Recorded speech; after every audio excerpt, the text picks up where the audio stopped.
ஆலோசனையின் தெய்வம் அருமை இரட்சகர் இயேசு கிறிஸ்துவின் இனிய நாமத்தினாலே அனைவருக்கும் அன்பின் நல்வாழ்த்துக்களை தெரிவித்துக் கொள்கிறேன்.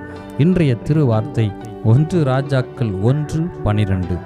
நீ வா, உனக்கு நான் ஆலோசனை சொல்லுவேன். அன்புக்குரியவர்களே, தீர்க்கதரிசியான நாத்தான் சாலமோனையும் அவன் தாயையும் பார்த்து சொல்லுகிற வார்த்தை இது.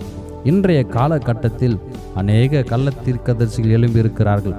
வேத வசனத்தின்படி கடைசி காலத்தில் இவர்கள் எழும்புவார்கள் என்று தீர்க்கமாய் கர்த்தர் சொல்லியிருக்கிறார். ஆகவே இது புதிதல்ல. ஆனால் அநேக மக்கள் ஏமாறுகிறார்கள். பரிசுத்த ஆவியானவரின் ஏவுதலோடு சொல்லப்படும் வார்த்தைகள் தீர்க்க தரிசனங்கள்.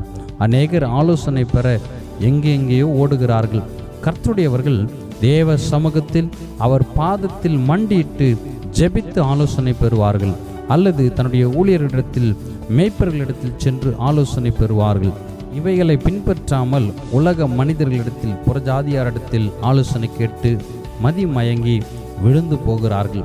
கவனியுங்கள், நீங்கள் யாரிடத்தில் ஆலோசனை செய்கிறீர்கள்?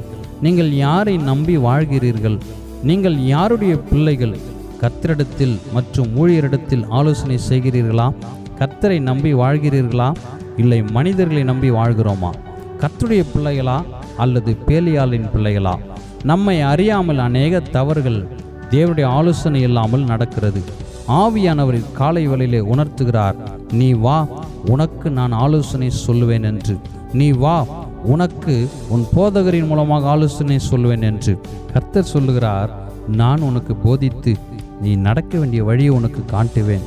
உன்மேல் என் கண்ணை வைத்து ஆலோசனை சொல்லுவேன் என்று. எத்தனை பேர் தேவ சமூகத்தில் ஜெபித்து இப்பேற்பட்ட வார்த்தைகளை தேவனுடைய சமூகத்தில் சொல்கிறீர்கள் என்பதை யோசித்து பாருங்கள். ஆகவே சுய சித்தம் வேண்டாம், சுய அறிவு வேண்டாம். தேவ சித்தம் நிறைவேற ஒப்பு கொடுங்கள். ஆண்டவருடைய ஆலோசனை என்றும் நிலைத்து நிற்கும். காரியம் சித்தி பெறும். ஜெயமோ கர்த்தரால் வரும். ஆலோசனையில் வல்லவர் பெரியவர், அவருக்கு பின் செல்வோம். அவருடைய வார்த்தைகளுக்கு கீழ்ப்படிவோம். அவருடைய ஆலோசனைகளை மதித்து நடப்போம். ஆசீர்வாதங்களை சுதந்திரித்துக் கொள்வோம். ஆமென்.